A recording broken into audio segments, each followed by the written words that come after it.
Ladies and gentlemen, my name is Scott. Hey, yo. Is that his younger brother? It's gonna be Jef. The cream will rise to the top, oh yeah. And you're listening to all of the great action figures from our good friends at Hasbro. The Fully Poseable. Have your own WrestleMania with all your favorite figures. Wrestling figure. Each sold separately from LJN. Podcast. And we are the Mount Rushmore of professional wrestling.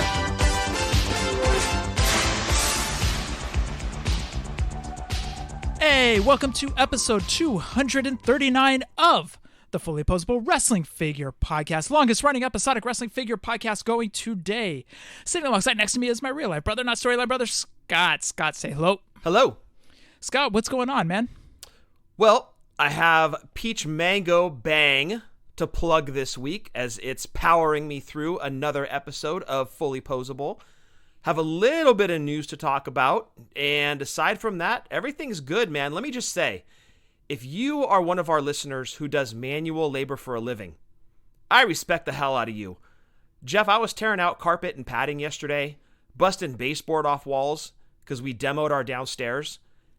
Dude, I am so sore today.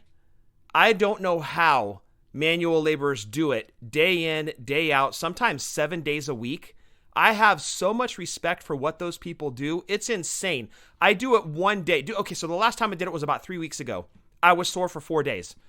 I did it yesterday. I am super sore. I guarantee it's going to be like 2 to 3 more days of just being sore. I can't imagine doing this 5 to 7 days a week. I respect the hell out of guys or ladies that do any sort of manual labor. Especially at my advanced age, we all know. Dude, it broke me. I'm like popping aspirins. It's crazy. But aside from that, everything is really, really good. Peyton's 11th birthday came and went. She had an awesome birthday, had a great time. We are still trying to figure out how school's going to work, though. Kind of weird. We haven't gotten her teacher yet. School started Tuesday. Today's Thursday. She still doesn't have a teacher. She has books. She has a tablet to do her work on, but we just don't have a teacher yet. So a little bit weird. It's this learning curve, I guess, with what they're going to do for the new school year. But aside from that, all good and ready to talk wrestling figures and other lines. Without a teacher, what work is there? Well, there is none. She's essentially getting an extended summer break. So to kind of go behind the curtain a little bit, Peyton is going to be on independent studies for at least the first semester. All the rest of the kids are distance learning. And it's mandatory. They have to do distance learning for the first month of school or until Governor Newsom opens things up for schools to go back into session. So once schools open up to go back into session, the kids that are on distance learning are actually going to go back into the classrooms physically. Peyton is going to be on independent study at least through December, which is the first semester. Because of Cindy, we don't want to take any chances of her going to school, catching something, bringing it home to Cindy. Same reason I'm working from home. So Peyton is going to be on independent study. The kids that have been put on distance learning, they have a teacher, they have curriculum, but logging into the school isn't working correctly. Some of the class stuff isn't working right. And with the independent study side of things, half of the teachers haven't even been put under contract yet. So they don't even have teachers for all the kids yet. They told us, but sometime between Wednesday and Friday, we'll find out who her teacher is. It's Thursday evening, and we still haven't heard from anyone. So it's just a really, really weird time, dude. And I'm like, before we came on and started podcasting, you and I kind of had a quick conversation about this. Like, man, back in elementary school for us, if there was a pandemic, it would have just been, okay, stay at home, read chapters so-and-so in your book, and you better do it or else you're going to get hit with a switch or something. There was no technology for us to be able to do things from home. So it's good that kids can do it. But I don't think that they planned far enough ahead for the pandemic issue to think it was going to last beyond August, even into September. And they just didn't have enough time to get all the technology together to make distance learning / independent studies a thing and to make it work. So we're just kind of riding out the wave and going with the flow and see what happens. You know, there's definitely going to be a learning curve to all of this. And again, this is kind of like the new normal for now until there's a vaccine. So just like I said, riding the wave, seeing what happens. We're not too stressed about it, and I know Peyton isn't for sure. So right now, Peyton is playing with LJNs and Nintendo, right? No, Jeff, that would be us. Oh, Oh, that's a And good don't point. forget the Remcos and the LJN Bendums as well. So Peyton's playing with those, right? Yes, exactly. Yeah, she's doing Road Warriors versus the Fabulous Ones. Actually, right now in the crappy cardboard Remco ring. Well, that's good. I'm glad she's living the gimmick with the wrestling figures. Oh yeah, she's keeping it old school. Things are going well over here. Got Candy Apple Crisp, ready to podcast with you, brother. Sounds good. You can get any of our shirts, any of them at all, from Pro Wrestling Tees or whatamaneuver.net. We have a new design coming up. You can follow us on Twitter, YouTube, Snapchat, and the Book of Faces at Fully Poseable, Instagram, Fully Poseable, WFP. You can go back and listen to any of our past podcasts on FullyPoseablePodcast.com, Stitcher, iTunes, iHeartRadio, and Spotify. Please rate and review on iTunes like Scott. This week it comes in from Hank503. He gave us sweet 5 stars, and he says, "For the love of figs, Jef and Scott truly are lifelong fans and collectors, and it comes through each and every week without fail. If you enjoy collecting, you appreciate their enthusiasm for wrestling figures and more. Thanks for all you guys do for the wrestling figure community and doing it while being humble and welcoming." At Hank503, #FigLife. Thank you very much, Hank. Hank's a great follow. Go follow him on Twitter at Hank503. Thank you, Hank.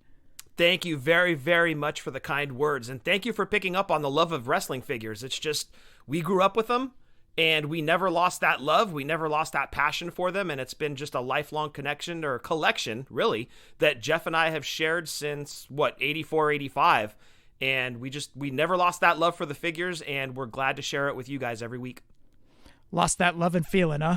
Yeah, we have not lost that love and feeling, sir. Was that an 80s song? No, gosh, that was 60s, maybe 70s. Extra points if you know who sang it, Jef. Righteous Brothers. You're old. Was I right? Yes, you're right. I'm old too. What made me say 80s? I don't know. Anyways. Yeah, I think it was a little before the 80s. Oh, all right. I'm happy I got the Righteous Brothers. Okay. You're old and stuff. You can send us any audio questions, or anything else at all to fullyposeabledwfp@gmail.com. Scott, Foco, hit them up. Jef, do you want to prove you're the undisputed world heavyweight champion of WWE fandom? Of course you do, and Foco.com is here to help. With Foco's WWE bobbleheads, you can visit Suplex City with Brock Lesnar and Paul Heyman, let in the Fiend Bray Wyatt, and break some glass with Stone Cold Steve Austin. Foco's line of WWE bobbleheads includes all your favorite superstars and legends from then, now, and forever, including Becky Lynch, The Rock, Ric Flair, John Cena, Seth Rollins, AJ Styles, Ronda Rousey, Andre the Giant, and more. These bobbleheads from Foco are handcrafted and hand-painted to depict the biggest names in sports entertainment, making them must-haves for fans and collectors alike. Don't miss out on these awesome collectibles. Head to Foco.com now. That's Foco.com.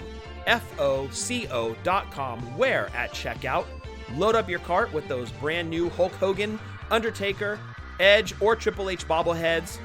And at checkout, use code WFP10. Save yourself 10%. Love those guys over at Foco. WFP10 gets you 10% off. Scott, did you do any finger poke of doom?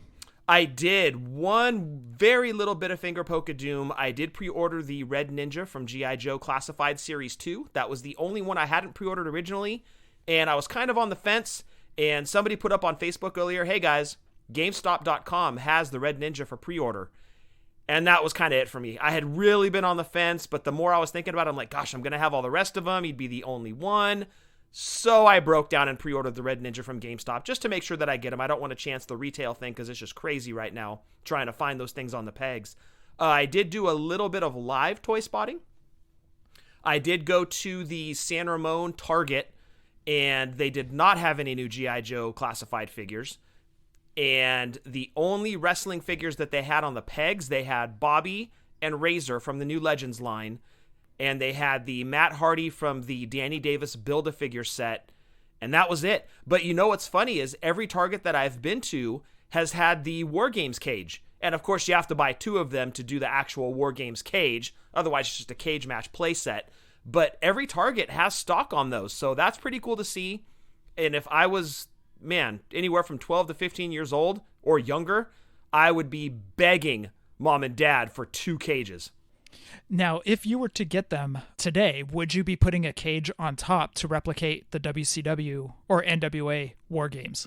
Well, that's kind of the problem. I guess you could do it on one of them, but to have it over the top, because that was the way I played. I never played hands through the ropes. And I don't even know if we've ever had that conversation, really. Were you a kid that put your hands through the ropes and wrestled? Or did you go up over the top of the ring? I was up over the top. I was too, but I've talked to people that were like, yeah, I would stick my hands through the ropes and wrestle. And I'm like, oh, wow. I never even considered that. That's like weird to me. I was always an up over the top of the ring guy. So to cover both sides of the ring, I wouldn't be able to play. So for me, I would probably just have one side up. And the side that had the cage on top, that would be the side that Sid and Brian Pillman were on. I see what you did there. Yes, yes. I remember you would get upset with me because I would put too much weight down on the LJN ropes. Yes. So you were like, no, dude, you've got to go over the ropes, but you can't kind of like rest your wrists on the ropes. You've got to hold your arms up. And I was like, I don't like doing that. I like resting my wrist on the top rope. And then you would be like, oh, well, that's why your ring is so jacked up, you jerk. Yeah. Your ropes are losing all their slack, dude. They're going to be just like nothing after this. They're just going to hang. No elasticity to them. Right.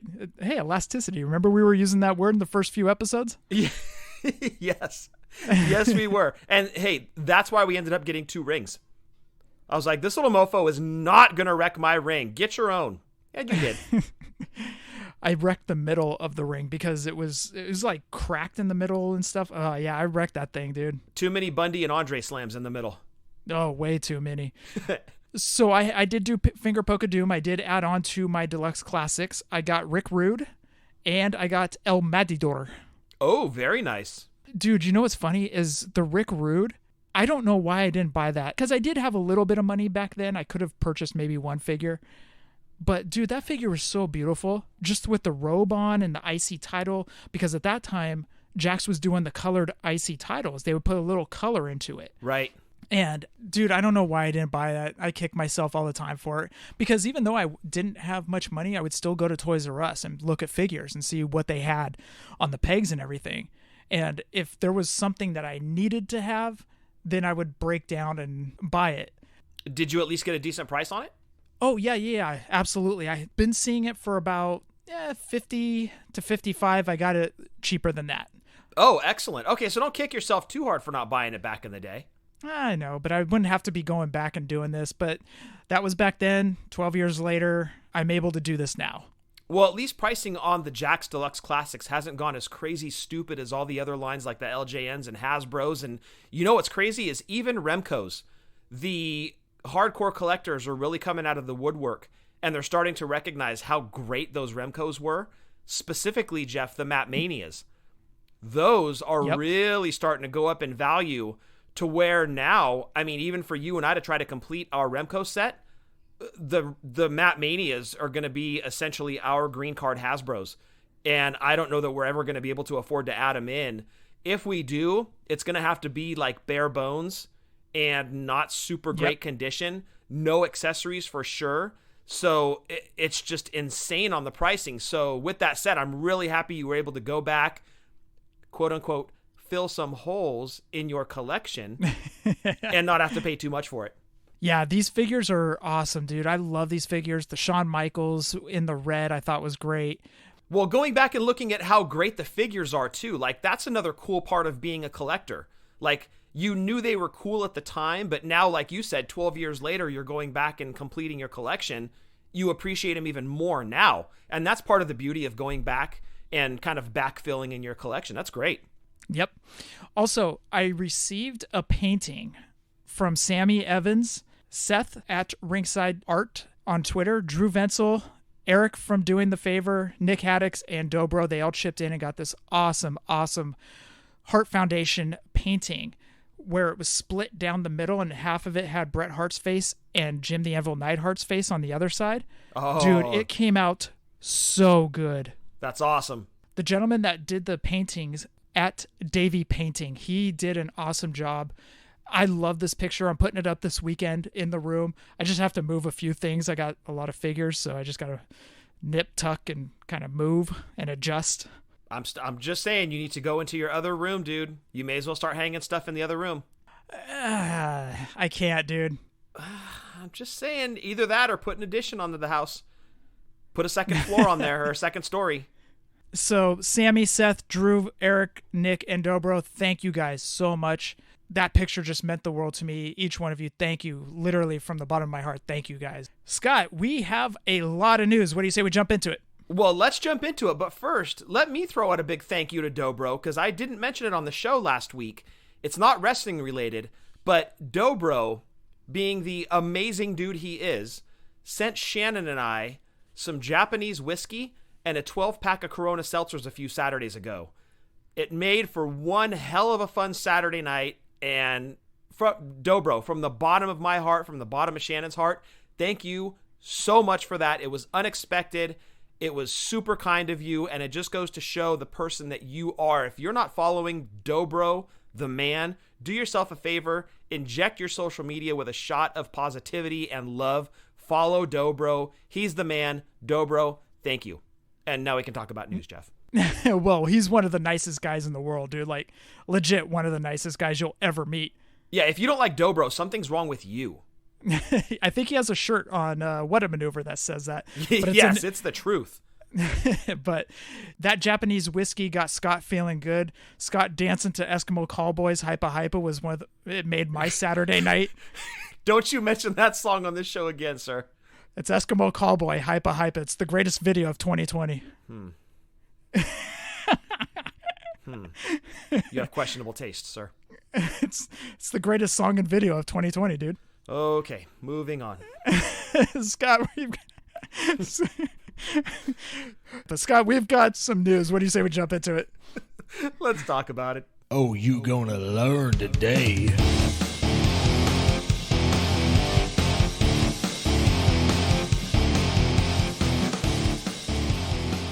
Scott, why don't you hit up our buddies over at Manscaped? Yes, the news is brought to you guys this week by Manscaped. Head on over to manscaped.com. Summer's upon us. You got to be trimmed up. You got to be smelling nice. And Manscaped has everything under the sun for you to keep smelling nice and trimmed up, from their shears to the lawnmower to the weed whacker. Clean yourself up. Make yourself smell nice. Head on over to manscaped.com. Use code WFP20 at checkout. Save yourself 20% and get free shipping on everything and anything in your cart. Manscaped.com, WFP20. So, Scott, we had our very first review where this person said that they didn't like us talking G.I. Joes. So, what do you have for G.I. Joes? So, with our G.I. Joe news this week, Jeff, on that note, they have a new G.I. Joe video game coming out. It's called Operation Blackout, or G.I. Joe Operation Blackout. New G.I. Joe video game. It's going to be released on October 13th, and it's available on numerous platforms: Xbox, PlayStation, PC, and TBD. There may be a few others that it comes out on, but again, October 13th, G.I. Joe Operation Blackout, and you can pre-order it on Best Buy right now. I think it's going to be going for like $40. I'm not expecting too much from it.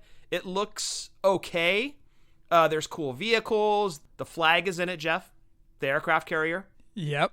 I've seen his tanks, and it's got 12 playable characters. I assume different skins, a bunch of different weapons. So if you're into G.I. Joe, probably going to want to pick that one up. It's got local co-op on it, and you can go online with it for multiplayer. So pretty cool. October 13th, G.I. Joe Operation Blackout. Are you getting it?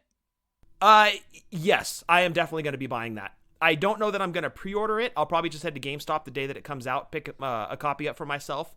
But I don't think I'm going to pre-order it unless I start seeing that like pre-orders are getting slim, or they do a special giveaway like a classified figure or a retro figure. I might go in and buy it that way, do a pre-order. Or if they do extra characters, but if they're not going to do anything special for it, then I'll just go to the store and get it. Next up, Super 7. They've got new Slayer figures coming, which leads me to ask, Ultimates? ? I hope so. Ooh. I hope so. It's not going to be Ultimates this time around, but I think if the Slayer figures continue to do well from Super 7, you'll see more in their reaction line, and hopefully Ultimates down the road. We did get the King Diamond Ultimate. I have to assume Ghost is their second biggest seller in music, so I'm hoping for Ultimates from them. I'm hoping for Ultimates from Anthrax and Megadeth, but anyway, I digress. New Slayer figures coming from Super 7. Looks to be in the reaction series. Do they have the rights to Anthrax? Yes, they did the Among the Living cover. The old man from Among the Living, they had a reaction figure done of him. In fact, before the pandemic closed everything down, Jeff, Scott Ian was going to be signing autographs at the San Jose Toy Show. And if the Anthrax figure had come out in time, that's what I was going to have Scott Ian sign. I forgot about that. You're right. I forgot that they had made that.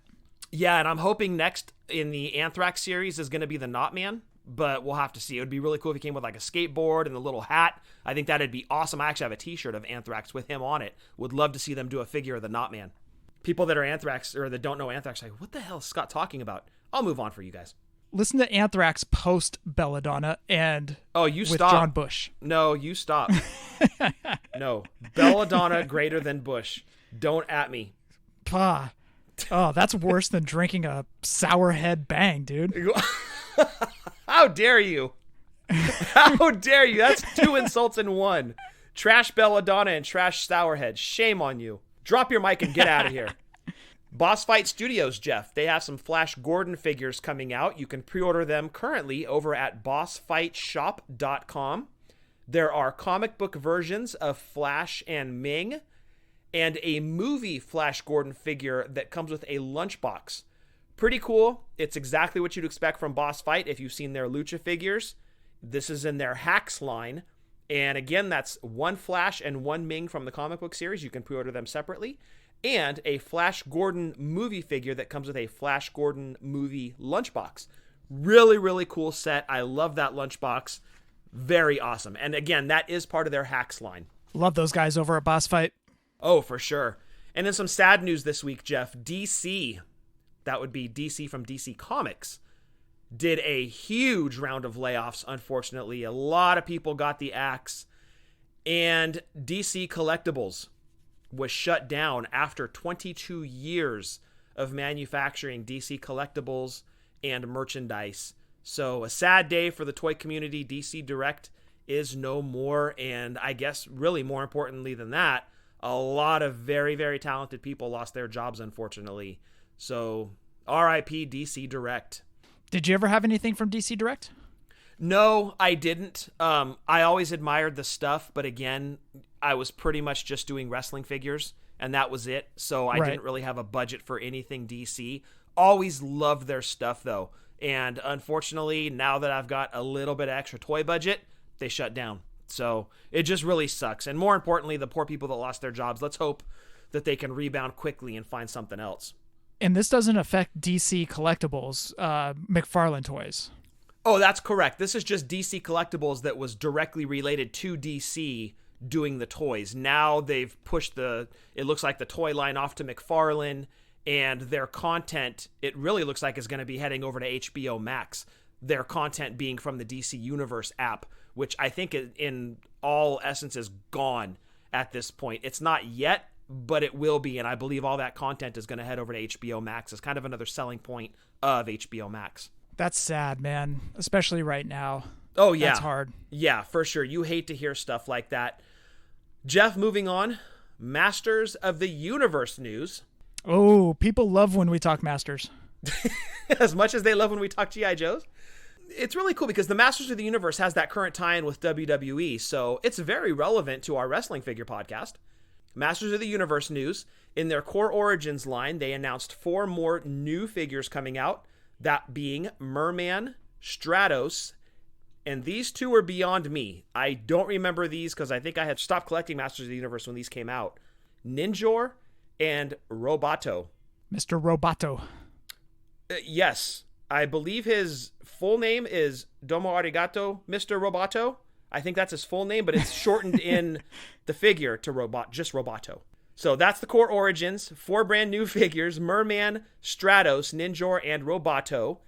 Then they're going to be doing a deluxe line of their Core series. They announced 4 figures for that. You got He-Man with battle armor, and Jef, we all know the battle armor. That's the one where you tap the chest and it rolls over and it shows a strike. You hit it again, it shows 2 strikes, and so on. This would be very reminiscent of the current Man-E-Faces / New Day Masters of the Universe crossover figure that you can find on the pegs now. Have you seen it on the pegs? No, I have not. But I've seen people posting them, so they're out there. So you got He-Man with battle armor, you have Skeletor with battle armor, Ram Man, and Clamp Champ. All will come with interchangeable heads, an extra hand, and a mini comic. So that will be the deluxe line. Next up, Jef, Panther. And this is basically Skeletor's answer to Battle Cat. Going to have 2 versions, your regular plastic version that you'll find at mass retail, and a flocked version that's basically going to be like fake fur on Panther, and that's going to be a Walmart exclusive, which leads me to ask the question, Jef. With He-Man and Skeletor each getting their own big cat, how long before we see the Tiger King and Carol Baskin, that bitch, getting their own Masters of the Universe figures? I want to see it. There will be no crossover on that one, dude. Damn it. All my hopes and dreams dashed. Rounding that bit of news out, on the back of the Panther box, both She-Ra, which is a big exclamation point for a lot of collectors, and Zodak were shown as forthcoming in the Masters of the Universe relaunch. Next up, Jef, there's going to be a Land Shark vehicle, and this is one of the big throwback toys that a lot of people were hoping to get. It was kind of Skeletor's vehicle, and when you push it, it has a shark face on it that opens and closes its mouth. Pretty cool. Next up, Jef, the Rise of Evil 2-pack, and this will be exclusive to Target. It's going to contain a Skeletor who has 2 heads. He has a traditional Skeletor head that everybody knows and loves, and what I'm calling a handsome version of Skeletor, basically before his face got melted off. So you get to see what Skeletor looked like with skin on his face.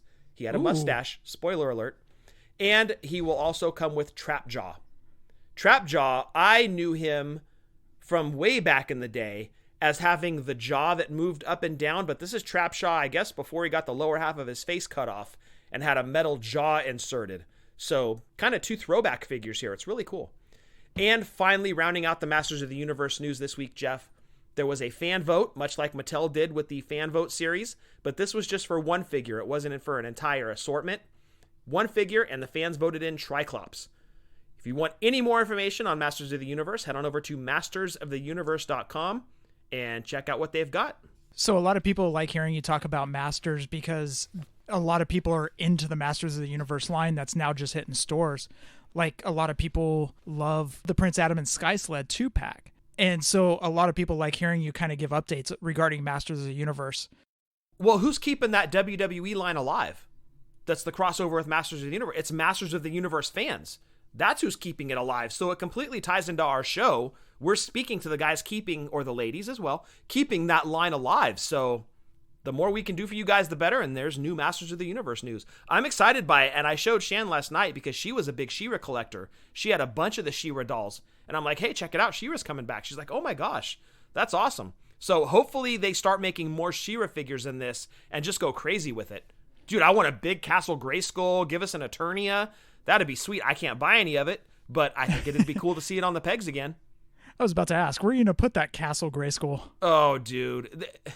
There is so much cool stuff right now, and we talk news all the time, and we're talking about different figures and toy lines and stuff. Oh, my goodness. With these items coming back, it's just, how can you afford all of it? You know, I always joke with Breaker, like, yeah, we're going to have to get a second and third job. Dude, that's reality. If I want to collect He-Man, I'm going to have to go down to 7-Eleven and take a night shift. Like, that's really the only way I can afford to put He-Man into my collection. Because with G.I. Joe's back, wrestling figures are still priority. It's so hard to keep up on all these toy lines. Dude, they would fire you immediately because you'd be at the Slurpee machine. Wheezing the juice. That's true. I would. Wheezing the juice. All right, let's head on over to wrestling figures now. Scott, the Nick Aldis figure that you were going to pre-order from Chelly Toys, but it ended up being $50, will now have a U.S. retailer. You can head on over to bodyslamclothingclub.com. Head on over there. You can pre-order the figure. I actually have been in communications with the guy that runs Body Slam Clothing. His name is Ricky. Very, very good dude. Good people over there. I've been talking to him for quite a while now. But head on over there to bodyslamclothingclub.com and you can pre-order the Nick Aldis figure. They have figures over there. They have the Bretton Goldberg 2-pack with the U.S. title. They have the Triple H in China 2-pack. They had the Rick Rude variant from Elite 77, but that is actually gone. That is all sold out. So at least last I checked, I don't know if he's restocked or whatnot. But head on over there. We've got some cool stuff. They got a Brian Pillman Jr. shirt. They've got some cool stuff going on over there. So bodyslamclothingclub.com. Scott, I'm going to head over to Jazzwares. They showed off the Dustin Rhodes figure. He's in a black and red outfit. He will have half the face paint. Kind of like his bone crunching action that came with Marlena, except not gold and black. It will be in red and black. Very cool. Now, a lot of this news is coming via Wrestling Figure News Source. Matthew Goldberg over there. So the first bit of news, Brandy will be coming in replenishment cases, and she will be more rare. So a lot of the figures you guys are finding out and about right now is a lot of Jericho's, Bucks, Omegas, and Cody. People are not finding Brandy. Be prepared to hunt that one. Also, Jeremy Padower is doing an Instagram live video as we speak, and thank you to Matthew Goldberg over at Wrestling Figure News Source. He is kind of giving us an update. He says, Sammy Guevara with golf cart. Sammy with the golf cart is in the works for a future release. Now, for non-AEW fans, Sammy was chased down with a golf cart that was driven by Omega and... Or who was in the golf cart? It was Omega and someone else. I forget who was in that. Adam Page, maybe? Might have been. I can't remember. But anyway, Sammy was running from it. It's a great visual. Anyways, Sammy will be coming with the golf cart. AEW manager figures, they are definitely a possibility. Example being Arn and Taz for future releases. Possibly Tully? Tully could be in there. They would have the rights to do him, so yeah. Very cool. AEW entrance stage. If they do it in the future, it would probably be a cardboard style version, subject to change, of course. So basically, I'm kind of thinking of one of those pop-up stages. Yeah. Wow, you have a frowny face. Cardboard, no. Maybe Jax and Mattel have spoiled us with plastic, but man, cardboard, that's almost a letdown. I mean, it's cool for like the surrounding, the pop-ups, but man, the main stage, I don't know about cardboard. Your face was hilarious, dude. It was like you let one go and just was like, oh, it just hit me. It's like when Taco Bell settles. You're like, oh. AEW Series 2. It will ship out of Hong Kong in September. It can take 6 to 8 weeks to arrive to retailers. Approximately mid to late October in stores, all COVID issues aside. AEW at Target. AEW figures will be at Target in spring of 2021 as long as all goes smoothly. No more Target, please. I'm kind of tired of them right now. Yeah, they've done so well with the G.I. Joe line, Jeff, and the Turtles figures. And the last bit of news as of right now, AEW International. They will be in Walmart and Toys R Us in Canada as well as Smith's in the UK. All info of Jeremy Padower on Instagram. Very cool. That's nice to see them expanding out to Canada and the UK. That's great for the fans out there that want those figures. So that's good information. Thank you, Matthew Goldberg. Scott, before we jump into the listener segment, this past week, Kamala passed away. Yes, a huge loss for the wrestling world. And we know that Kamala had health issues. And man, it really sucks. It seems like he was doing okay. And then COVID hit and he was immediately gone. And that's horrible. I feel so bad for his family. It's tragic. You actually got to meet him, Jeff. So that's great that you did. I unfortunately never did get to meet him. Wish I could have. But if you want to start going down his list of figures, we start out with LJN. We had a Hasbro figure from him.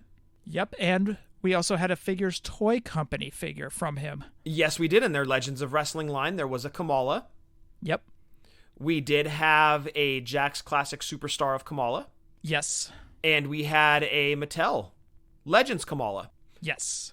And he was actually released a couple other times, or one other time, outside of the Legends line. Correct? When they kind of relaunched the Legends, like the Magnum TA series? Yes. Kamala came out in that as well. So, but that was essentially the same figure as what his Legends figure was. Correct. Yes. So not a lot of Kamala to speak of. I mean, considering the guy was in the WWF from what I can remember from when I started first watching it. So 85, I remembered seeing Kamala. Kind of bounced around. I think he was in NWA for a minute. And WWF is where I really knew him from when he was feuding with Hogan in around 86. So really, for somebody that was in the business that long, really doesn't have a big selection of wrestling figures. But here's the thing about Kamala. Can definitely be added to the list of figures that were always done right. You know, we've got Jim the Anvil on that one, that there's not really a bad Anvil figure. You can really add Kamala to that list, that there really hasn't been a bad Kamala figure. They're all fantastic. The Jack's Classic one is my least favorite. I'm just going to say that right now. Okay. It was okay for the time. It wasn't a home run like his LJN was. Okay. His Hasbro was. His Elite is the best Kamala figure, I think, because of just the face, the torso, they captured his body, the mask. I think they did such a great job on the Kamala, so I'm going to say the Elite is the best. Okay. I'm not going to argue with any of that. I didn't hate his Jack's Classic. I thought it was good. I'm going to agree with you to an extent, but I think Hasbro was really good. But, dude, ultimately, I think LJN was my favorite. Really? The paint job was good, and the pose was really good. And that was the thing with LJNs, is depending on the pose, you could either play with that figure or you couldn't play with that figure. You and I never had it as kids, so this isn't a nostalgia factor at all. But I'm going at it from, if I had it as a kid, if we had been able to find Kamala, that thing would have been body slammed at least as much as Bundy. Because Hogan feuded with Kamala, that would have been the go-to match for me. Maybe even feud with Macho Man a little bit. But the arms were in a good pose, and it was perfect for the body splash in the corner or his finishing splash in the center of the ring. So I'm going to go, my favorite is LJN. Everything else is tied for second. I really don't think there's a bad Kamala in the bunch. The Jack's Classic was good. It wasn't great, it was good. The Legends figure, the Elite that you were talking about, is outstanding. The Hasbro is fantastic. I hated the springy pose, but it worked for that Kamala. But overall, I think the LJN is my favorite, dude. You know what the cool thing about the LJN was, is his hands were up. So you could do the Kamala chop. Yes, the strike that he did.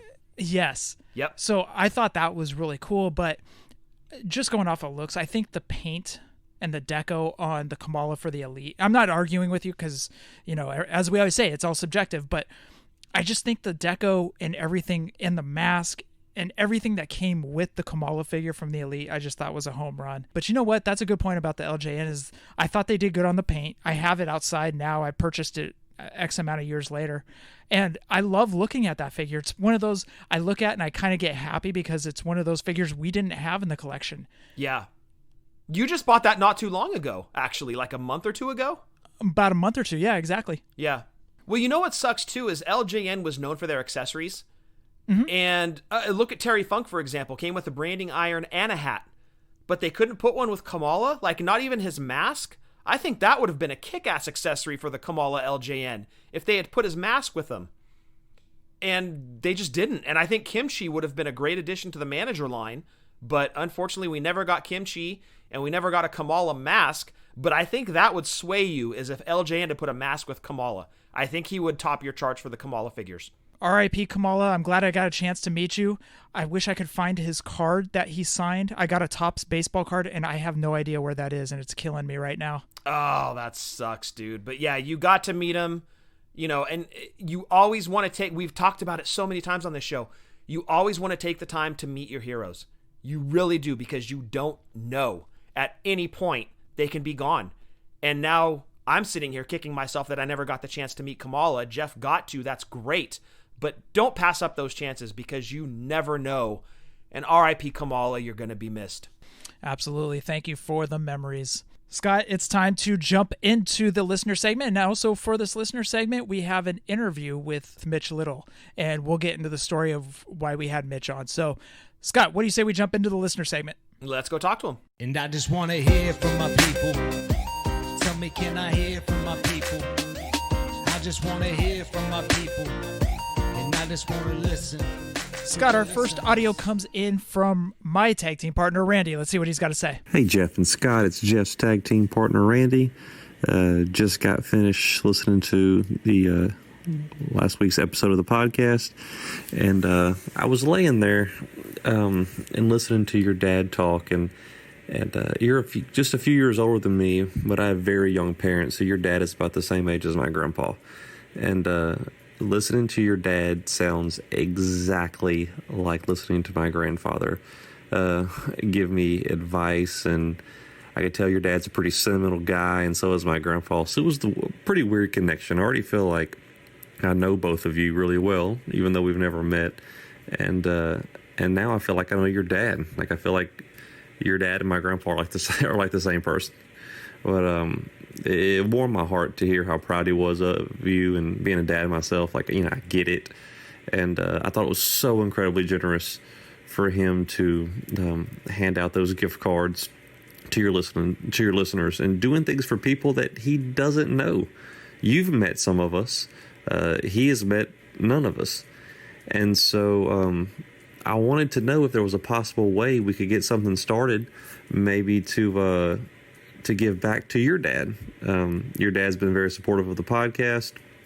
I'm all about giving back to people.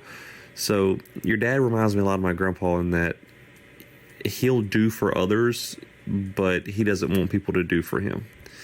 And he'll take care of himself, or he'll go without just so others can have. And I really admire that quality. So I'd like to challenge some of the listeners.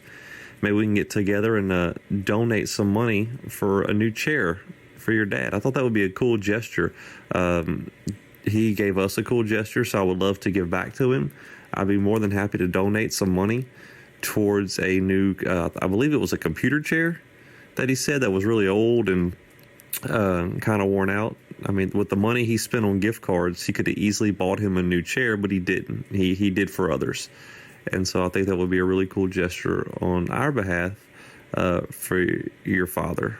So let me know if that's a possibility. Let me know if other people are interested, and maybe set up something with PayPal so we can shoot you some money for friends and family. And if we do raise enough money to get him a new chair, I'd love to see you videotape it.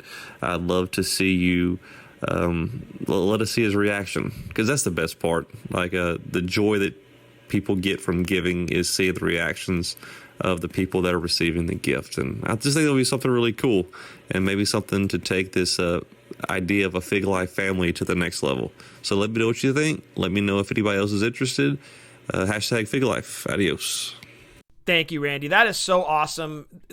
You coming out and asking everybody to pitch in for a chair.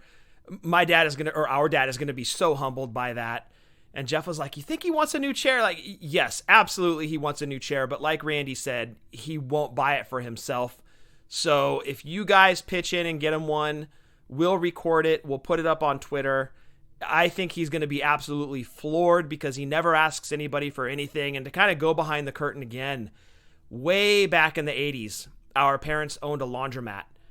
And one of the deals was, if Dad took us to Toys R Us, we had to help him clean the laundromat and sometimes collect the money out of the machines.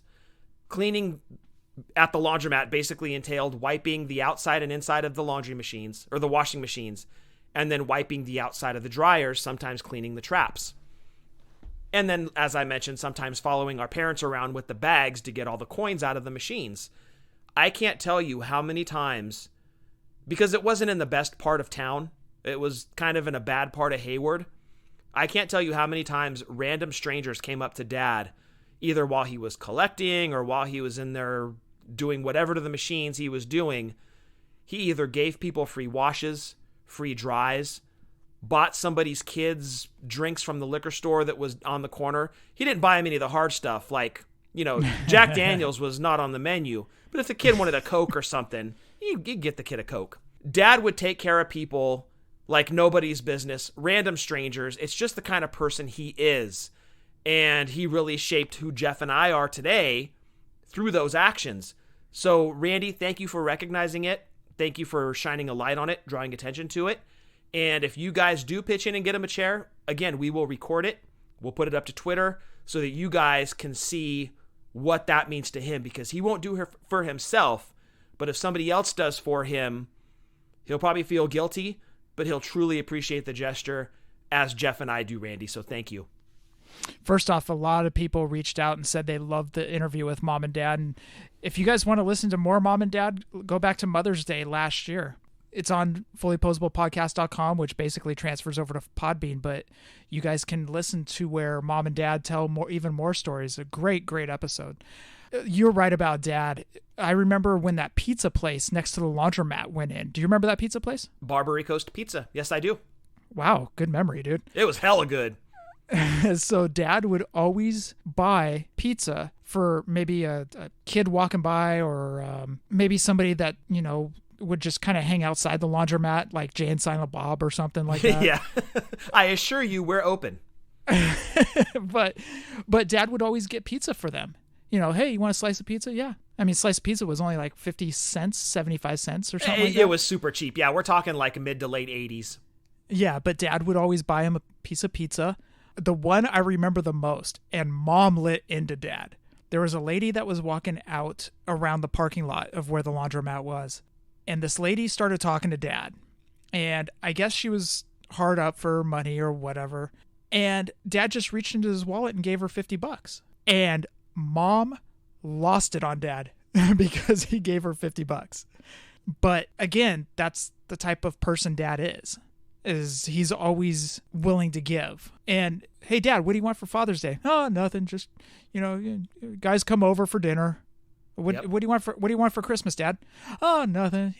Just come on over. As long as I get to see you guys, open your gifts. Hey, Dad, what do you want for your birthday? Oh, no. It's the same story, same song and dance every single time. Mom's tried buying Dad a new chair. Dad loves the chair he has. But honestly, if you guys were to chip in, I think he would be very receptive to having a new chair for him, sitting at the computer desk, watching YouTube, watching whatever, and then swiveling the chair around to watch whatever's on TV, then swiveling back to watch whatever's on YouTube, and then swiveling. It's the same thing all day for about 14 hours. That's why he has to wipe the crusties off the chair at the end of every day, because he's been doing so much swiveling. But I guarantee that chair ends up in his possession, he will Ric Flair. Guarantee he's going to Ric Flair. Oh, he will Ric Flair. What do we mean by Ric Flair, Scott? The same thing Ric Flair does every time he's in the ring. He's going to cry. It's cool that Randy said that was like listening to his grandpa. Dad's very sentimental. Dad's very, I don't mean this in a bad way. He's very preachy. But that's how he is, and that's why we love him. And, when he does start talking, he gives sound advice. He gives sound life advice. So it's just the way Dad is. So, but if you guys want to chip in, if we do get enough money, we will get him that chair. We'll make it happen. So for sure. Randy, thank you. That's very nice of you to even think of that. It's for Dad to even have a chair like that. So yeah, it totally is. Thank you, Randy. Scott, next question comes in from Jonathan Mayer. Hey, Jef and Scott, Jonathan in Illinois with just hopefully a quick follow-up to my story from last week. I was able to get the AEW figures. My story last week was about how I didn't get them, and that's the story for most of us probably. Hopefully we all have them now. But the night that I did buy them, which was on Saturday, I saw BrickSeek was showing some stock, and Walmart's closing at 8:30 p.m. So I go to Walmart at about 8 o'clock, my local Walmart that I've been to every day during the week at open. They never had anything. I look around. There's nothing on the pegs, even though it shows stock. We've all been there. There's no pallets around with stuff that they're going to be putting on the shelves later. Just nothing around at all. There weren't many people in the Walmart because it was about to close. So I walk around, I know they're there. But, it doesn't look like I'm going to get them. I go by the main employees only area to the back that they pull all the stuff out from, just to kind of look in. I mean, what are the odds that everything that they have in the Walmart that, I'm going to know where this box is? But I look, and the second pallet back was toys. I saw some Mattel boxes that had toys written real big on it, so I knew it was toys. Then I saw some other boxes with a little pink stripe, which I now have learned is Jazzwares, and I've learned that they make a lot of different toys because there's lots of Jazzwares boxes. But I see it there, I look around, I walk in, I find the AEW box, I take it, I walk out. So probably wasn't really supposed to do that, but I've done it. At that point, I walked to like the men's clothing section, which is pretty close and kind of, secluded a little bit. Open up the box, get the 5 figures that I want because there's no brandy and there's no chases. So I get my 5. I mean, I'm nervous. I'm not supposed to be doing this. I leave the box there. I go up. I'm nervous that they're going to not ring up. They scan fine. I get the 5 figures for like $108 with tax. And then I take them to my car, all while that other figure is in the men's clothing section, So I take them to my car, put them in my car, and I did go back in. I took that box and I put the Kenny on the shelf. I was the first one in my local Walmart to put an AEW figure on the pegs, which was then sold within 10 minutes based on BrickSeek. But I was just wondering how you guys felt about that. Like, I feel kind of guilty that I'm just nabbing them and no one else even has a chance to see them. But I also feel like I put in a lot of legwork for them and I am not reselling them. They're for my personal collection. Maybe somebody else that would have nabbed them is reselling them. Maybe that makes me, more justified in my mind, or I'm just not sure. But these figures, we're never going to see some random kid walking by who looks at them for the first time. That wasn't going to happen with this first set because they were going to be gone immediately. So in my mind, I just figure, hey, might as well be me. But just wondering how you guys feel about that. I know we talk about it a lot, but just, I don't know if it's morality in toy hunting or where do we stand on that? Thanks, guys. That's awesome, Jonathan. Congrats on finding what is really a unicorn out in the wild. Big congrats on that. And you know what? I don't hold it against you at all for going back there and grabbing the case, because here's the thing. If you had seen an associate walking around in the toy department and been like, hey, do you have these AEW figures? I see numbers are on BrickSeek. They're going to look at you like you're speaking some foreign language, and they're going to be like, no, everything we have is out. Knowing full well that 2 pallets back in the employee area, they have AEW figures sitting on a pallet, but you would have been given the standard line, especially since they're about to close. No, everything we have is out. And then you turn and walk out the door the next morning. They put those figures out that were there all along, and you miss out. So no, I don't blame you for going back there and getting the figures. However, if you had left that box in the men's clothing section and not gone back in and been the first one to put AEW figures on the pegs, I might have held it against you a little bit. But dude, I was so happy when you said that you went back in, you stocked the pegs. Good man, good on you. I hold nothing against you for doing it. It's funny that 2 weeks in a row we've had stories of people being very nervous going to purchase figures, because we had Steve from the PPW podcast share his story last week about the Legion of Doom Bone Crunchers and how they were nervous that they were going to get called out at the register. They don't know a thing up at the register. They're just ringing people up blindly. They don't care. So good on you, Jonathan. I'm super happy that you got your set minus brandy.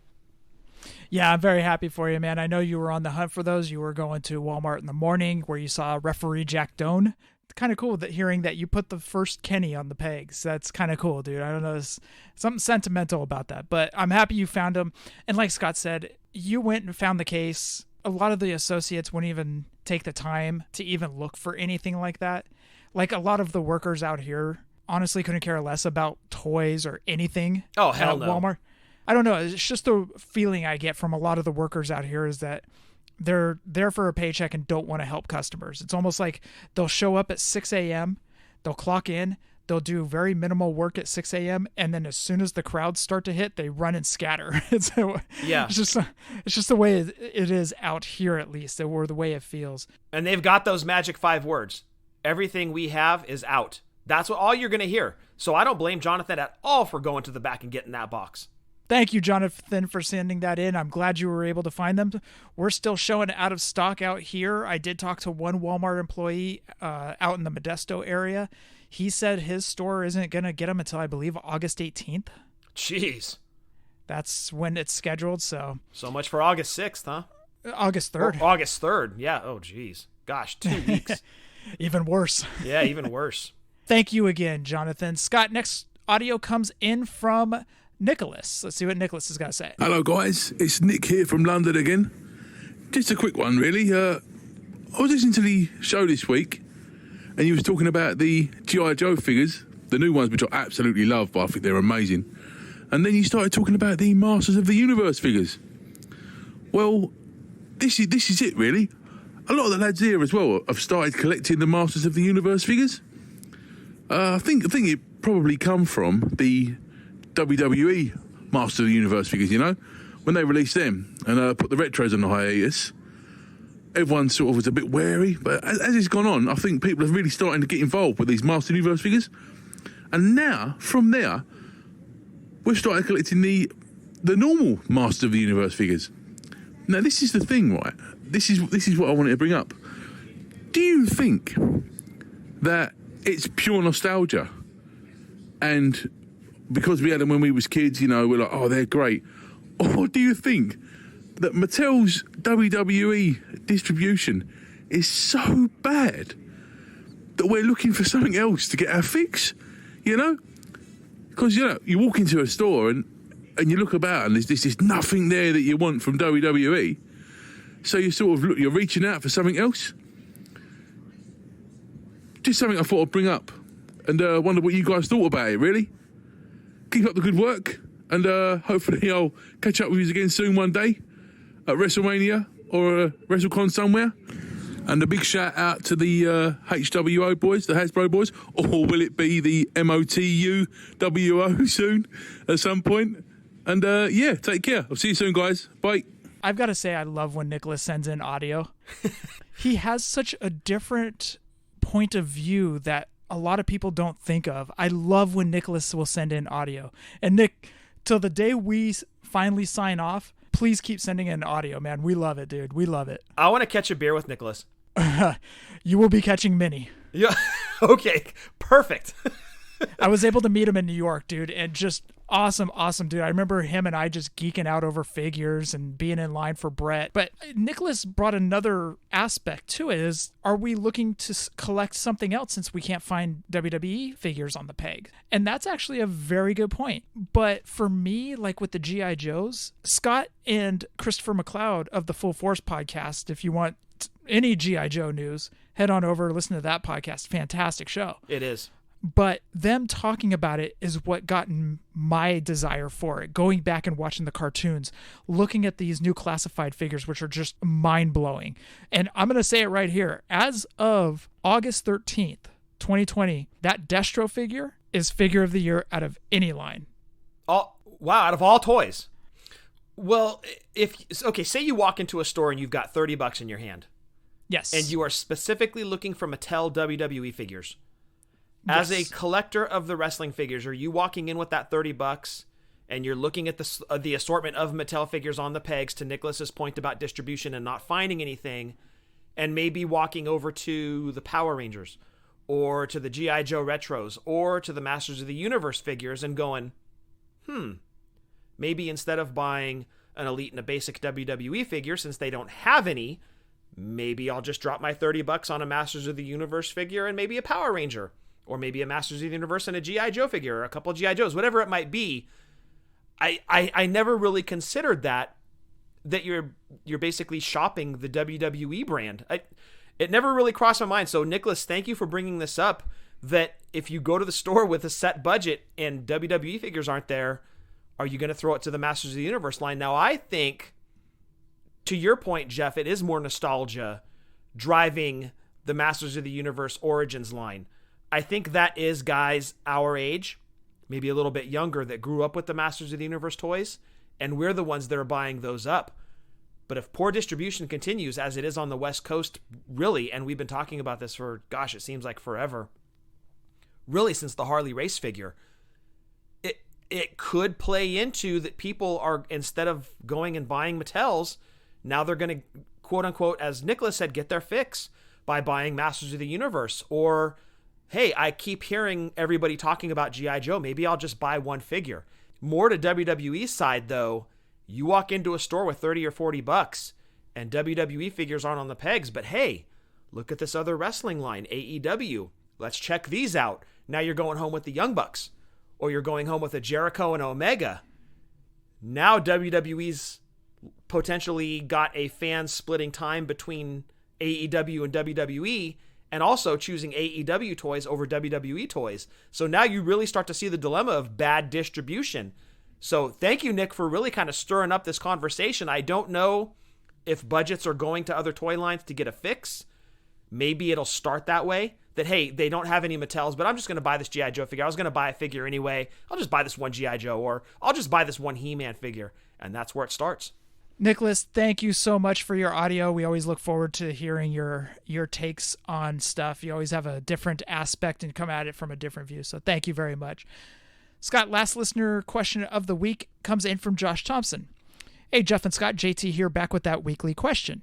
And this week I wanted to tell you guys about a finger poke of doom I did recently. So a few weeks back, I was on social media one day when I saw you guys had retweeted Jordan Cassatt's tweet about him selling some of his wrestling figures. And one of the figures he had was an Elite 69 Bobby Lashley. Now, I wasn't planning on buying any figures as car insurance was due at the end of August, but I really did want that Elite 69 Bobby Lashley, especially since I missed out on it due to some expensive life problems I had to take care of. So I hit up Jordan, asked him how much he was asking for it. He gave me the price of which was about $27, and I figured, well, if this is going to be my last want purchase before I have to bunker down, it might as well be on a figure I missed out on due to life circumstances. So I gave Jordan the money, and not long after, the figure arrived at my doorstep. JT, thank you for sending that in. Look, we've talked about it so many times that sometimes in life you're forced to choose between paying your car insurance or buying a wrestling figure. Luckily, you were able to do both, and hopefully things get better financially. But Jeff and I have both been there. We've talked about it many times. I'm still in that boat sometimes where, I got to pay a bill, so I can't afford to buy this thing that I want. And it sucks. That's part of life. But I'm glad you were able to shoehorn in a Bobby Lashley figure, man. Congrats on that. Yeah, absolutely, man. It's always good to fill in one of those missing pieces, or like Scott says, filling holes. Filling holes, yes. So it's always a great feeling to just do that and be able to get that taken care of. So glad you were able to get that Lashley figure.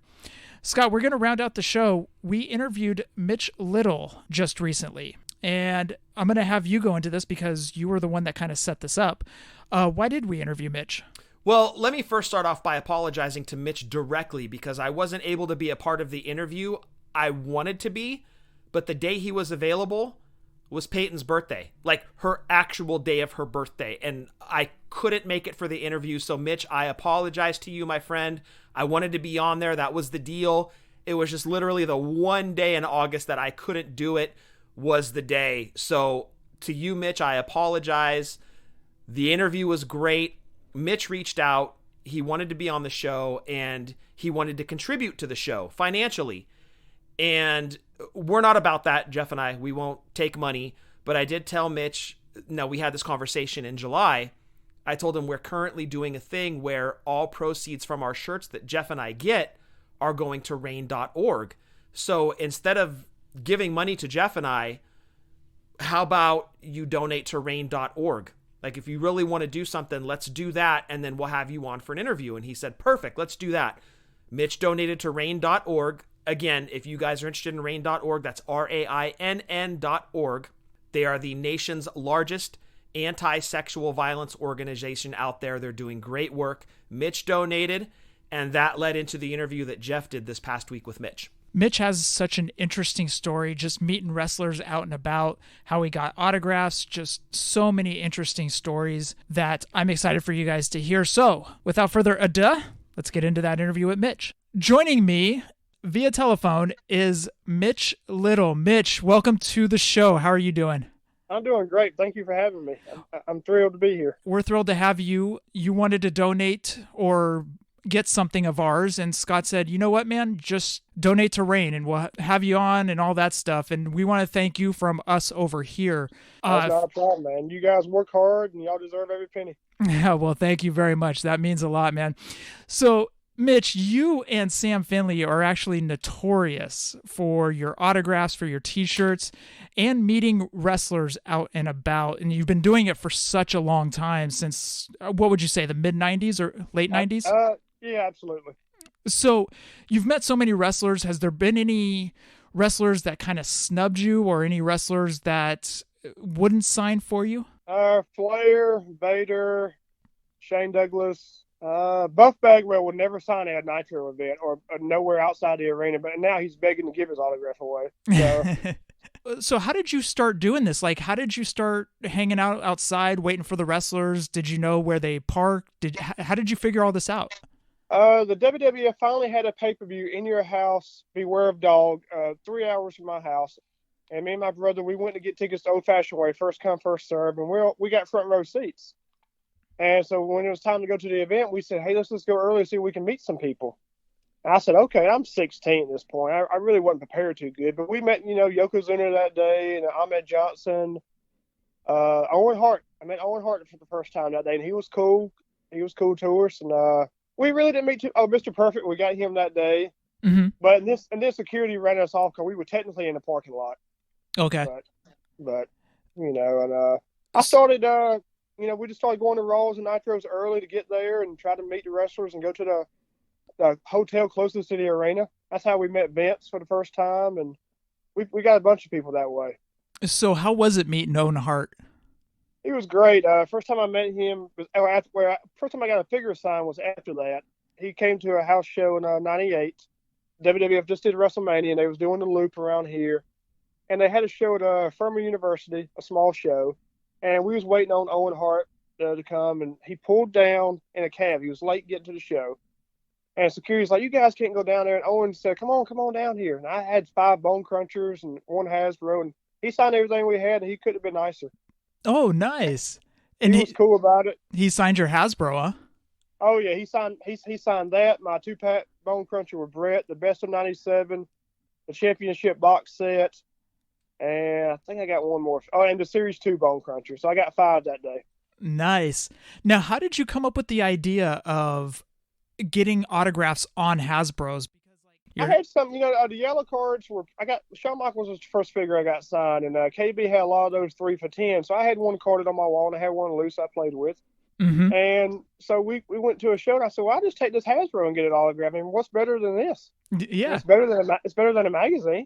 I mean, it's not. I mean, it's definitely better than that, or a picture, or a trading card. Mm-hmm. That's pretty much what happened. I just started taking them with me, and my friends said, that's a good idea. I'm going to do it too. That's funny you mentioned the KB 3 for $10. Did they still have Hasbro's on the peg around 96? They had some left over for sure. They definitely had them in 95. Only if we had that DeLorean, I'm telling you, man. And I never saw the green cards in my area. Never. But that's the one series we never got here. It's funny just going back and thinking about all those green card and yellow cards and all that stuff sitting on the pegs and 3 for 10 and who would have known? Yep. Who would have known? I know. Who knew that blue card Rage Ramon purple figure is so valuable now when it was 3 for 10. So you also are notorious for going to flea markets and picking up a bunch of wrestling figures, just also a lot of nostalgia stuff, maybe old video games, other toys. Is there ever one toy that you picked up and you just got it for a screaming deal? Oh, yeah.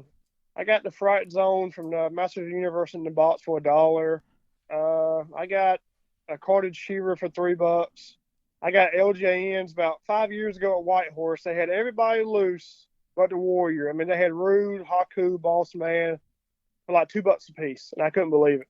Whoa. And I was like, ooh, and they didn't have Brett or Nightheart, but they had Haku, they had Warlord, Boss Man, they had a lot of heavy hitters. Oh, I said, I'll take those, please. So to say the least, you come across a lot of people that don't recognize what they have. No, they don't. They just think it's a wrestler from the 80s, and they're more likely to price Hulk Hogan higher than Haku. They just think, well, he's Hulk Hogan. He's worth more.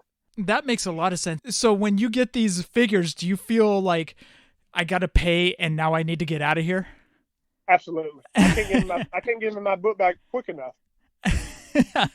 Because that happens sometimes nowadays. It's kind of like if you don't get it out of there quick enough now, somebody will walk up and say, "Hey, that's worth $100," and because they're mad they didn't get it. Right. And I've missed stuff too, but I keep my mouth shut and keep moving. Move on to the next item.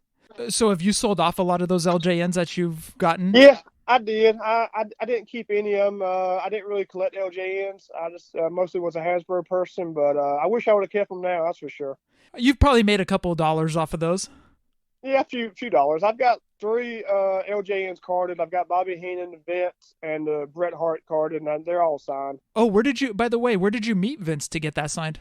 Probably in a hotel when he came to Raw. I mean, he always stayed at the same place. We knew where he stayed here and Atlanta all the time. And if you get him in a hotel, he'll stop for you. Is it one of those starstruck things where you're like, holy crap, it's Vince McMahon? Oh, absolutely. It still is. No matter if I was to meet him every day of the week for a year, it still would be the same reaction every time.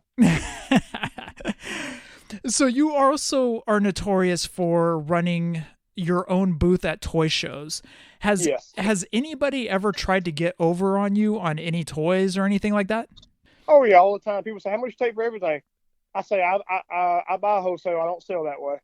People all the time try to get over it. I mean, when I go to a show, I try to keep it a little bit under eBay because I don't want people to come to my table and go, that's how much it is on eBay.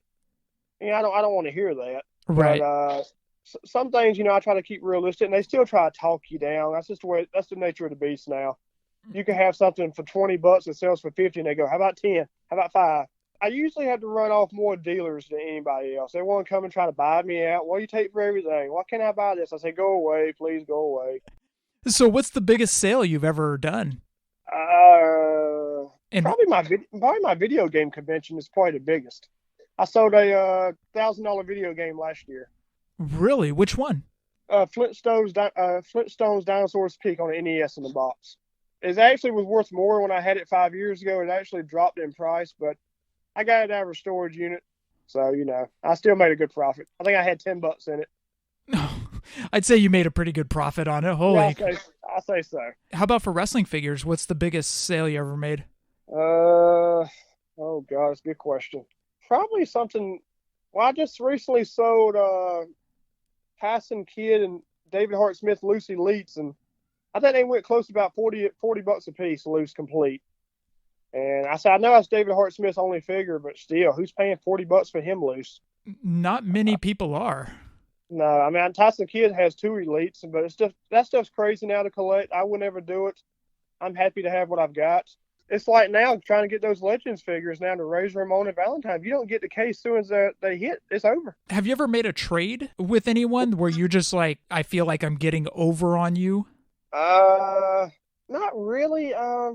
Maybe when I was younger, I got took advantage of. I traded a buddy of mine's friend for a Dusty Rhodes. He wanted my Dusty Rhodes Hasbro. I only had one. Mm-hmm. And I wanted a Bret Hart, the first Bret Hart Hasbro. I could never find it in the store. And we did an even trading. But years later, when I got older, I said, man, what a bad trade that was. I would end up finding the Bret later on 3 for $10. Oh. Because those were hitting stores while the red cards was coming out in 94. KB was still getting Hasbros that was 2 or 3 years old at the time. Because Flair would be on the shelf as a Hasbro. I said, well, hell, he's been in WCW now for over a year. Mm-hmm. So you were telling me, and you were mentioning about a rumor of giving away a high-dollar figure to a wrestler? Oh, yeah. I gave a lot of figures away over the years to, like, Edge, Christian, the Hardy Boys, Al Snow, Bob Holly. Mostly Titantrons and the Bone Cruncher, stuff like that back in the day. But I gave away a green card, if you can believe that. Do you want to take a guess of which one I gave away to the individual? Okay, I'm going to say okay, so I know you've met Yoko. I don't think you've met Ludwig. No. Possibly Smoking Guns. There could be a Billy. 1, 2, 3 Kid. I'm going to go Yokozuna. No, actually, that's one of the 2 green cards I don't have signed. I've got all 5 of them signed except for Yoko and Borga. I gave away Crusher's green card to him at a Nitro. He was signing figures for us in the yellow card, and I handed him the green card. He said, I don't have this one. And I'm 20 years old. I'm thinking, just take mine. Just take it. He said, cool, man, and I appreciate it. Then I saw him about 5 or 6 years later at a wrestler reunion in Florida, and I had my own green card this time. Uh-huh. He has his wife with him, and I handed it to him to get signed. He said, hey, honey, you ever seen this figure before? He said, I got one years ago by a fan. I didn't have it. I said, hey, that's me. He looked at me. He said, is it? I said, where at? I said, I gave it to you in Atlanta. He said, that's right. It is you. And so he signed my green card. Thanks. Crush, WWF, Brian Adams, NWO. He did the same thing on the Bone Cruncher, Best of 97. He wrote, thanks, Crush, WWF, and Ryan Clark, NWO. I'm going to tweet those out so people want to see them. Yes, please. That's the most expensive thing I've ever gave away. And some people would be like, oh, my God. And it's like a $300 or $400 figure now, maybe higher. Well, but yeah, that's one of those things where you look back and you're like, Kind of wish I didn't do that, but I had no regrets about it. I had a good story behind it in a moment. So I was like, whatever, just take it. It's funny too because you were talking about how figures are hard for you out there. Are you noticing that wrestling figures are just flying off the pegs, or is it all toys in general?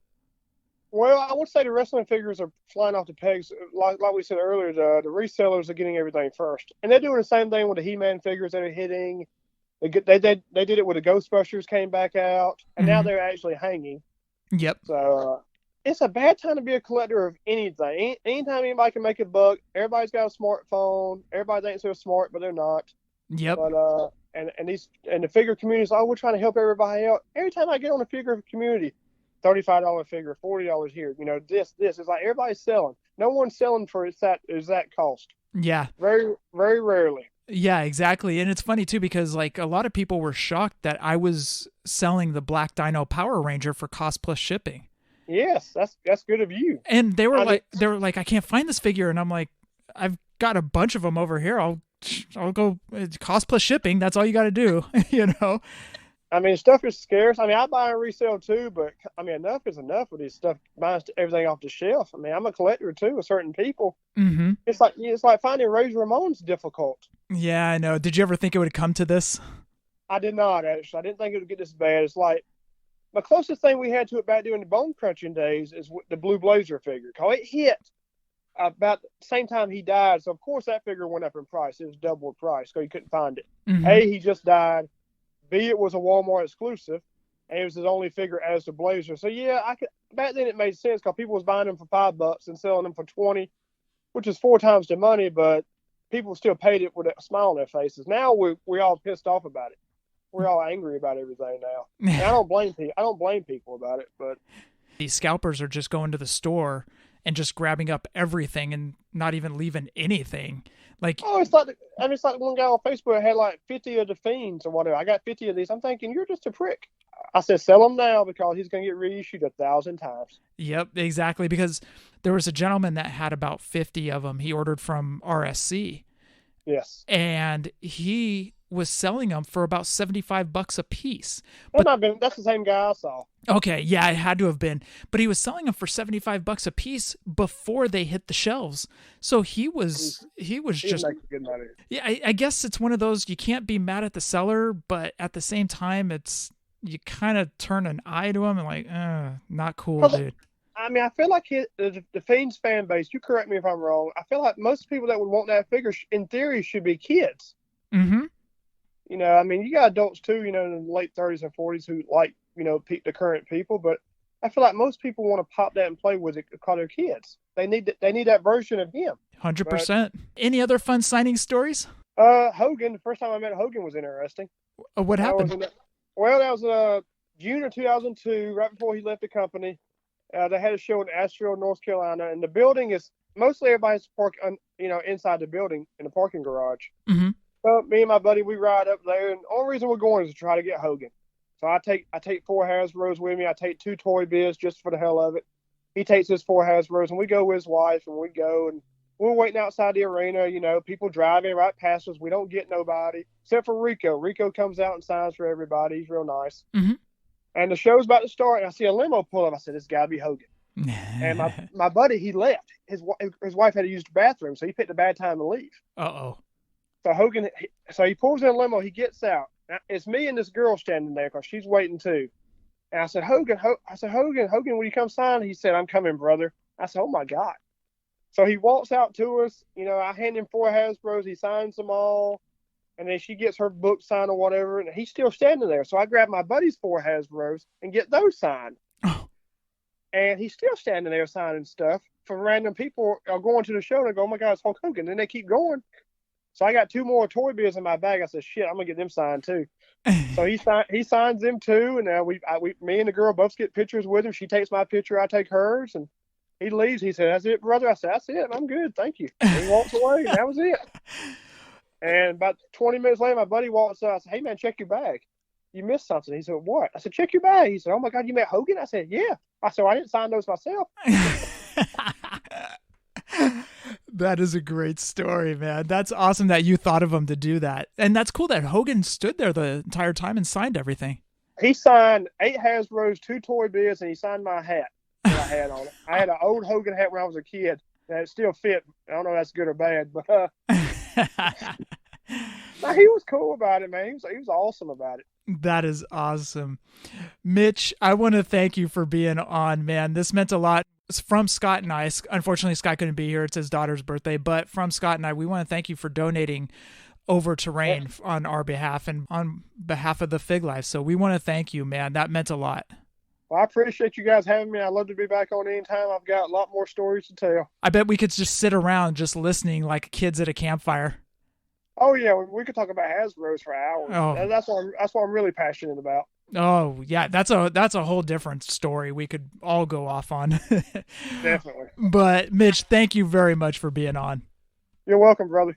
Again, thank you, Mitch. That was awesome. And I love the story about Hogan, how Hogan just came over and started signing and signed Hasbro's. That's just awesome. But Mitch, thank you very much for being on. It was good talking to you. It was my pleasure being able to talk to you. So thank you so much, Mitch. Thank you, Mitch, for the donation. Thank you for doing the interview with Jef. That's awesome. You have one of the most impressive collections I've ever seen. And if you're following Mitch on Facebook currently, he's actually doing a thing where every day he's posting an autographed figure that he has in his collection. So if you're on Facebook, definitely give Mitch a follow. You're going to see some amazing stuff. He just got finished doing like 60 days of vintage wrestling t-shirts. And now he's doing, I don't know how many days of showing off figures in his collection. Prepare to be impressed. But Mitch, thank you very much for the donation. Thank you for doing the interview on the show. He's also doing that year-long thing of autographs on Twitter as well. You can follow him on Twitter at Mitchy, M-I-T-C-H-Y, Baby SC. Give him a follow. I've been retweeting everything he's been throwing up for signed stuff, so it's really impressive. Thank you again, Mitch, for doing that. Scott, that rounds out the show. I want everybody to check out WrestlingToyTracker.com. Over at Wrestling Toy Tracker, you can get the prices of Galoobs, LJNs, Hasbro's, Just Toys Bendums, Defining Moments, and Retros. Go check them out over there, WrestlingToyTracker.com. Scott, Eagle Moss. Yes, if you have a pop culture or WWE fan in your life and you're looking for a gift for that certain someone, look no further than Eagle Moss. Give them a follow on Twitter at HeroCollector_. Check out their great line of WWE statues that come in a full color box. Clear plastic front so you can see the featured wrestler statue inside the box. And on the backside it has a full color magazine. If you're interested, again, on Twitter at HeroCollector_. And check out all their cool WWE statues of superstars from then, now, and forever. Want to throw it back to the podcast, buddy? Obviously, I'm going to start off with Breaker and Bane, two great guys over there doing Breaker and Bane's Power Hour. They do toy talk, wrestling talk, movie talk, comic book talk, just a bunch of talk, and they have a guest in each week. They had just finished up with Good Brother Mike. We'll see who their next guest is. So check them out at Breaker and Bane's Power Hour on iTunes. Also check out Breaker's Back to the Nintendo. Over at Doing the Favor, they are doing some great stuff. First off, check out their website, where over there they've got a list of all the UPCs, SKUs, and DPCIs that you need. It'll link you right over to BrickSeek or Pop Finder. So check out doingthefavor.com. Great tool over there that they've put together. It's all for free. You can sign up. Also, you can trade with people. You can buy figures from people. Awesome tool they have over at doingthefavor.com. Now, for the show, there's this guy named Eric, dude. Eric is my boy. Oh, I see you're fighting with Barry again. He made fun of my hair. And I don't poke fun at his beard. I mean, the beard is epic. I mean, if you see that thing is just epic, I will say. He made fun of your hair? The hair I had back in the 90s. He made fun of hair that you no longer have? No, I still have hair. I understand. But he made fun of the long hair that you used to have in the 90s that you have now shaved off. I don't make fun of his beard. You're mad at Barry over old hair. I don't poke fun at his beard. You've mentioned this several times. Thank you for clarifying that you didn't make fun of his beard. Thank you. That's all I needed. You have now rectified the situation. Thank you. Hey, if I'm good at anything, it's rectifying. Okay, let's leave that part out. By the way, a couple people reached out and said that it was hella funny when I sneezed on the episode last week and it scared the shit out of you. GBM reached out and he said he was cracking up. Yeah, a few other people did. It was hella funny, dude. I didn't know you were going to leave that in, but you literally scared the shit out of me, dude. So again, check out doingthefavor.com or check out their show on iTunes at Doing the Favor. Also, I want you guys to check out the Positively Pro Wrestling podcast. This past week, they talked about Wrestling with Shadows with the Bret Hart documentary. Oh, yes. They went in depth on that one. I thought that was pretty cool. So go check that out. Positively Pro Wrestling podcast on iTunes. Also, another one, Scott. Owen Anderson, the Federation Fanatic podcast. Fun episode. They're about 30 minutes. He goes over old school WWE shows. Very fun. He knows so much about the stuff that we grew up on, like stuff before he was born. He just knows so much about. Yes, he's a young historian, and he's a great dude. He's a great follow on Twitter, a great follow on Facebook. I correspond with him frequently. He loves Taco Bell like I do. There's a lot in common there. Owen is a great dude. Definitely give his podcast a listen. It'll be worth your time. It is the Federation Fanatic podcast. Check it out. Every single week, Marty and Sarah welcome in their buddies. Ryan Buds does Trivia with Buds daily, where he throws trivia at you. Also, I want to throw it over to RJ over at the Ringside Rant. Good guy over there. And also, happy birthday to Rucker over at Boot to the Face. Happy birthday to you, kind sir. Scott, roll call. First up, happy birthday, Rucker. Next first up, as always, throwing it out to the great Jason Wolf. He does our artwork. He can do your artwork too. Give him a follow on Twitter at JasonWLF. He's hilarious. He does great work. And if you're looking for art, Jason is your guy. Again, on Twitter at JasonWLF. Stay tuned for a new upcoming design to complete your fully posable wardrobe. Little spoiler there. Ooh. And Jeff, finally this week I want to round it out with our figure photographers. Some fantastic guys out there doing fantastic work. First up, Sean Welch Photos. The dude's work is just incredible. Give him a follow on Twitter at Sean, that's SEAN, Welch Photos. Next up, Jeff, V Trigger Figs. Give him a follow on Twitter at V Trigger Figs. The great Ralphie Vibes, one of the 4 winners of a $50 gift card courtesy of our dad. Give Ralphie a follow on Instagram at Elite Figure Vibes, and that's VYBZ. And Jeff, of course, I have to throw it out to the great Nate on Twitter at Ring Skirts. A hell of a guy, a hell of a photographer. Give Nate a follow again on Twitter at Ring Skirts. And Jeff, that rounds out roll call. And Scott, that rounds out episode 239. Man, next one is 240 because that's how numbers work. Yes, very good. Very good. Here we thought public schools didn't do anything for you, but you know that 240 follows 239. Good on you, brother. I did not go to school during a pandemic. That's how I know this. Yeah. Damn it, we missed out. So, Scott, for episode 239, anything else? Fig License 2016, Happy Toy Spotting, and R.I.P. Kamala. Thank you to everyone for listening to episode 239, hashtag Fig Life. Adios.